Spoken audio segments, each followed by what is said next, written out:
Hello and welcome to the first video of a series aimed at beginners and intermediate level artists. In this series we will model a new object every video, and I walk through the step by step all the process to model it as well as UV mapping it. You should already be familiar with Blender as a whole, like the interface, the hotkeys and the main tools. But for the rest, like modeling, it's not necessary because it's a beginner introduction series. In this video, we will model a lava lamp like this one. I found the first image on Amazon. And for the other two images, this is from my artwork Summer Memories, and this one I simply found it on Google Images. Okay, so let's get started with the creation of our lava lamp. As you can see, the lava lamp resembles a cylinder, especially for the base. So I think we can start with a cylinder, Shift A, Mesh, Cylinder. Let's scale it up. And also hide the floor and the axis because I work better. You can do as you please. Now for the creation process, we have essentially two ways. In this case, we can either load up our reference like this image and trace the shape over it, or we can eyeball it, like scale it down for the base, then perform some extrusion and so on. Tracing is good if you still need to learn the proportions and so on, but for improving in modeling in general, eyeballing from a reference, it's the way to go, at least for me. So let's start creating the base. Scale down with the S key and then Z to lock it on the Z axis and scale it down. Something like this, maybe a little more. Then apply the transformations with Ctrl A, rotation and scale. Because when we are going to use the edit mode tools such as bevel, if you don't have the transformations applied, they won't perform correctly. Let's proceed with the base. So edit mode, face selection mode, select the top face. We can extrude it, something like this, and scale it. Extrusion again, and scale it. Then we have the glass section. As you can see, the glass is inside the aluminium container, so it will be a separate part. Let's conclude our base. We can make an inset like this, and then extrude it down. Go to a front face, front viewport with the number 1 on your numpad, just to avoid any overlap. Okay, you don't need to go down until the bottom because this is not glass, we don't see inside it. In fact, we can simply make something like this. And then we can also make an inset just to hold the shape, because we are going to apply a subdivision surface modifier. I'll show you. In the modifier list, we can either add a subdivision surface to smooth everything out, or we can use the hotkeys Ctrl 1, 2, 3, etc. Depends on the quality you want, and Ctrl 0 to simply set the number of division to 0 so the modifier doesn't work. And we see the base shape. Let's add some edge loops or bevel. We can do either way to hold our shape for then apply the subdivision surface. In this case, I will probably use a bevel for these edges here. Let's select this edge loops and also this edge loops. Ctrl B, add a bevel with 2 divisions. You can change the number of divisions using your mouse wheel, up and down, and something like this. Then let's take the loop cut tool, holding down the spacebar and selecting loop cut, or simply clicking on the left here.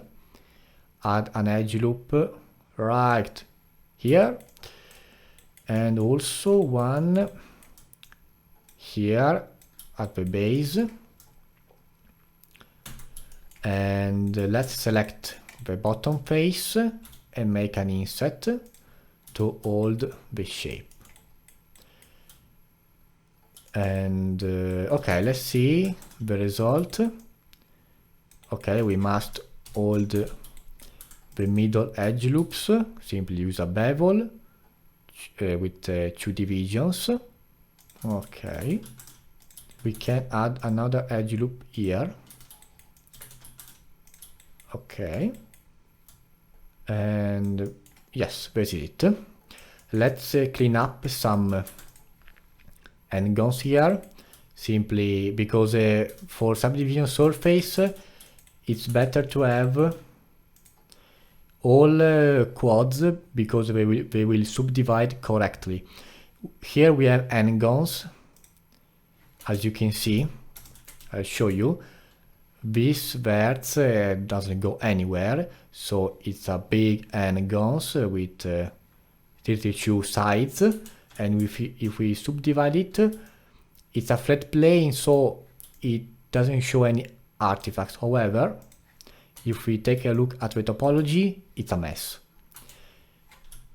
So, how to fix this? It's very simple. Select the face, make an inset. They should be more or less quads, not rectangle like this, so quads. And then Shift R to repeat the operation. And make a couple of edge loops. Then let's poke the face, right click, poke faces. And this will create a triangle fan.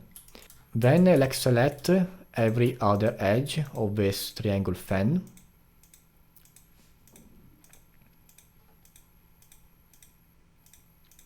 Ctrl delete. And here we go, we have all quads, because one side, 2, 3, 4. And now, if we take a look at the topology, we still have this like arcs, but it won't produce any artifacts if we are going to like create other details here, but in this case we won't. We just did it for topology purposes. And let's do the same for the bottom. So inset a couple of times, then poke the faces. Let's delete every other edge.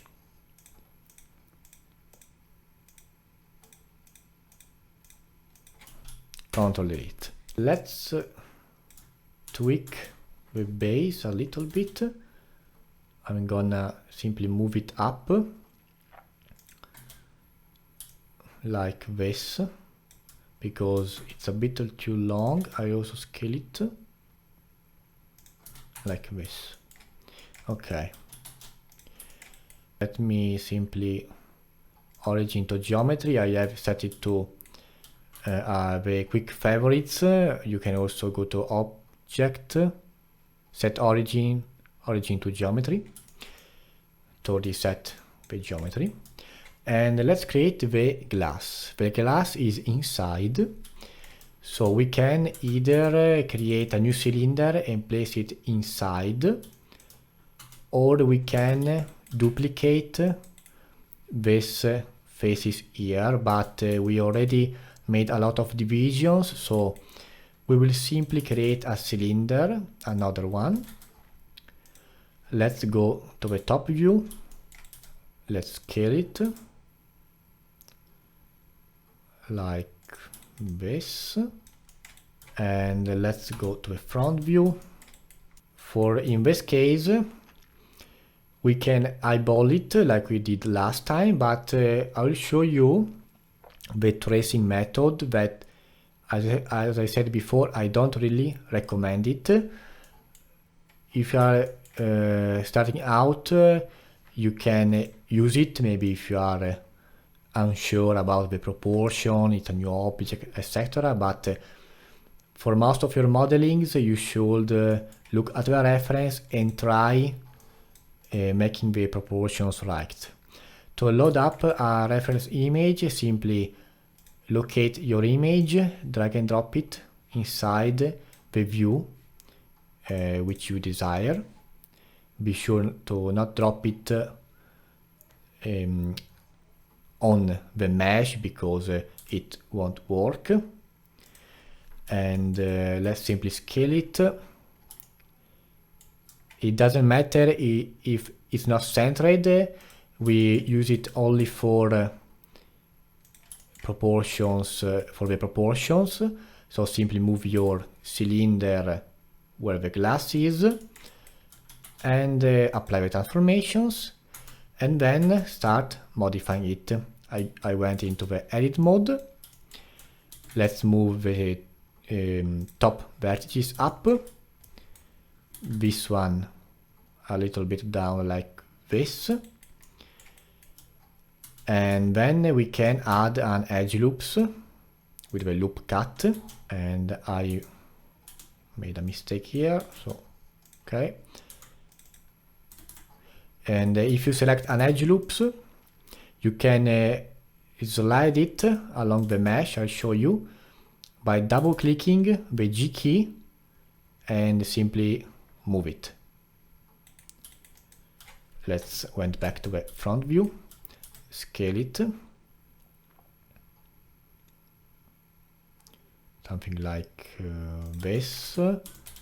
Let's center it a little more.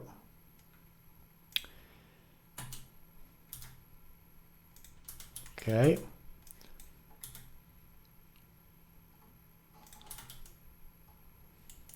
And now this one, we scale it down. Here we go. The glass is finished. Let's also make the top cap here.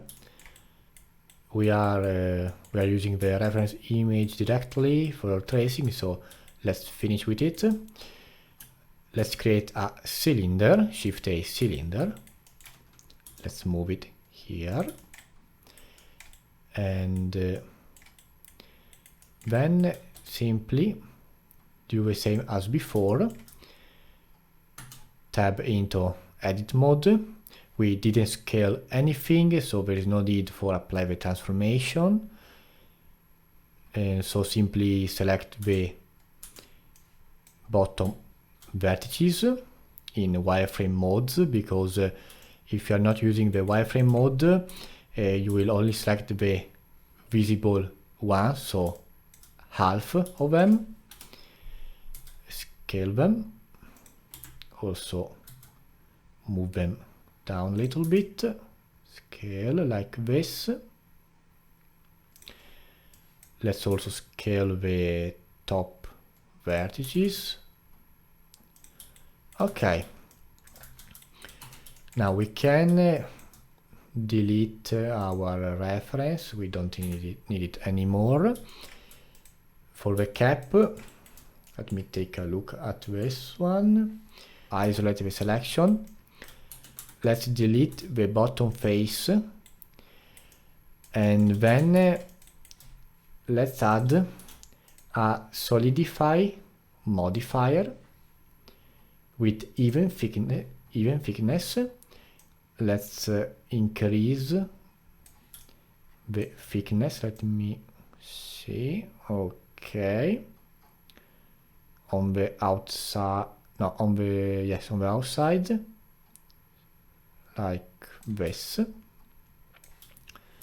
and apply. Control B, bevel, 2 divisions.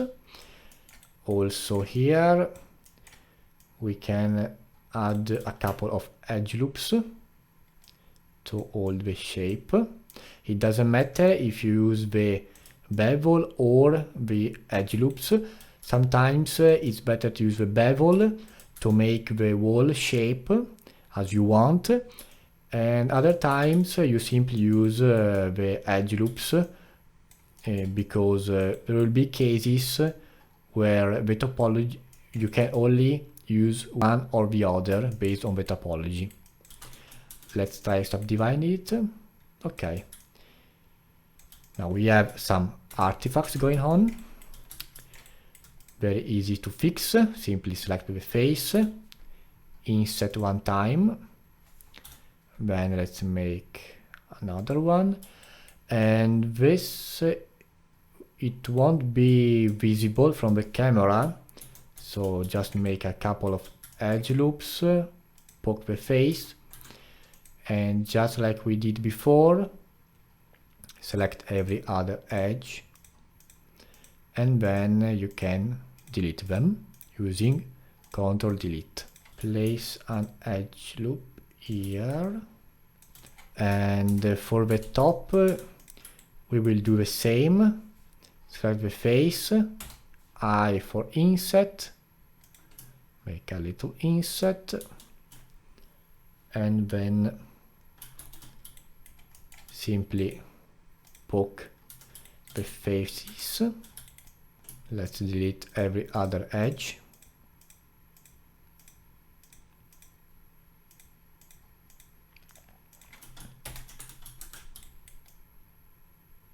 Very good. The top cap is finished. Let's take a look at the glass.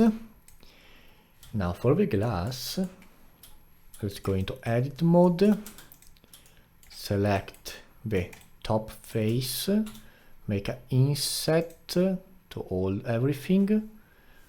Then we can make another inset and poke the faces. Delete every other edge like before. Oops. Okay. And no, I messed up. Let's place an edge loops. Ctrl R is the hotkey for the edge loop here. Let's also make another edge loop. Ctrl R. Select the face, inset, and then inset again like before, couple of times, poke faces, delete every other edge. Let's see the result. Okay, we must hold the shape. I think we can place a bevel like this with 2 divisions. Yes, it's perfect. What I did was simply Ctrl B for bevel with 2 divisions and place it. Numpad slash to exit the isolation mode. Select both the glass and the cap. Ctrl 3 to apply the subdivision. I'll go into wireframe mode. I have it on quick favorites, but you can go. Let me hide this. You can click here on this arrow, overlays, viewport overlays, and check wireframe. Then I will also check the magnet here. This is the snap. It will allow you to snap to everything you want. In this case, we want the vertex snap, and with snap with the center. Okay. Now let's select this two object, top view, G for move, X to lock it on the X-axis, and let me go into wireframe and snap it to the center of the mesh. Okay. Now go to the top view again, deactivate the snap, scale everything. Okay, let me place the cap. Snap, Shift Tab is the hotkey for snapping, or you can simply click on the magnet and okay. Then simply move it down, scale it inward, and we are pretty much done, I think. Okay. It looks quite good. Maybe we can make the base a little bit larger.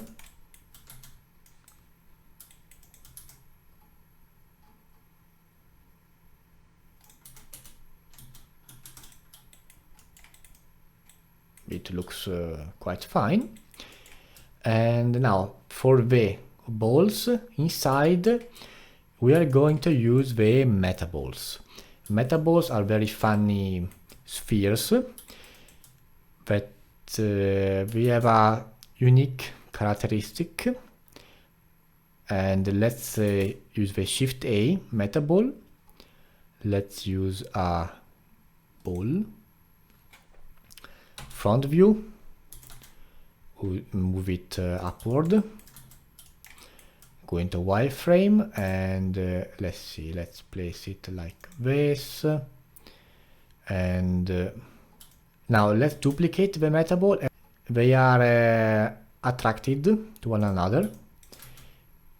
In fact, if I add the glass for a moment, you can see that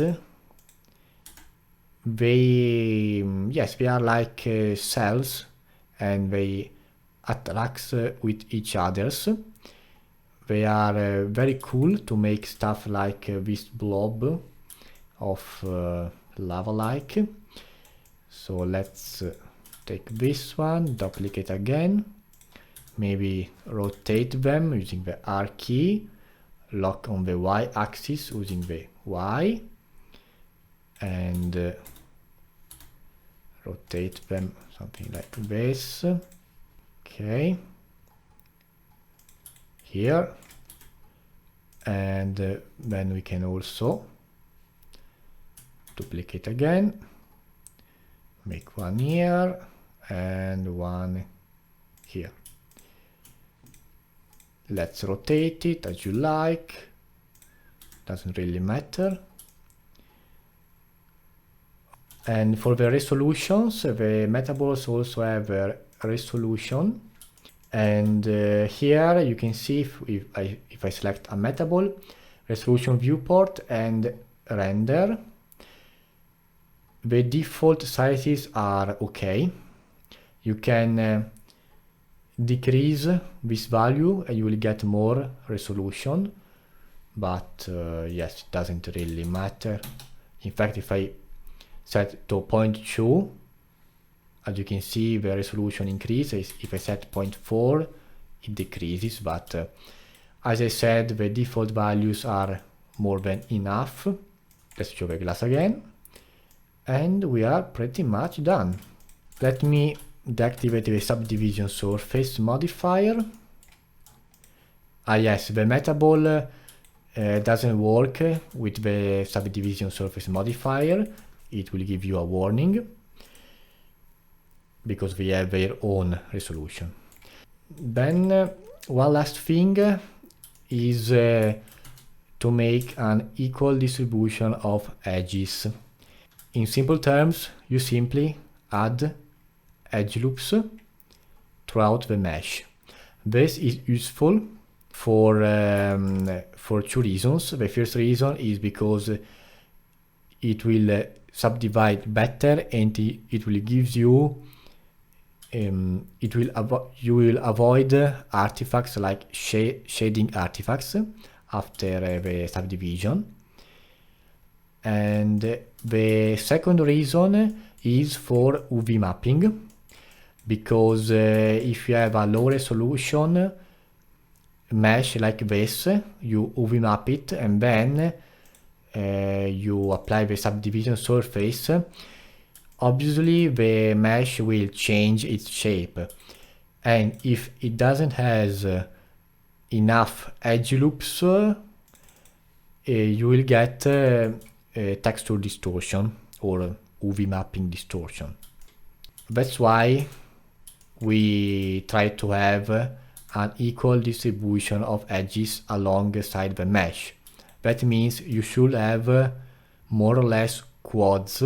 There is no reason to add tons and tons of edge loops like here, for example. Just be sure to have the same number more or less over your mesh. So let's do the same for the glass. Isolate the selection with numpad / loopcat. We can also go to the options of the loopcat and add some cuts, like 4. Also here, same thing. On the inside as well. Okay. Of course, you can customize your lamps as you wish. I'll show you an example. In my work, Summer Memories, I made this lava lamp, and as you can see, it has a cable that is connecting to the socket. The base of the lava lamp, it has the slot for the cable. You can make it if you want, you can create whatever you want. But for this tutorial, we will leave things like this. If you enjoyed this video, leave a like, subscribe to stay up to date with the latest content. If you have any question, comment below. In the next video, we will start UV mapping our object. So I'll see you there. Eyes in the sky, gazing far into the night. I raise my hand to the fire, but it's no use, 'cause you can't stop it from shining through. It's true, baby, let the light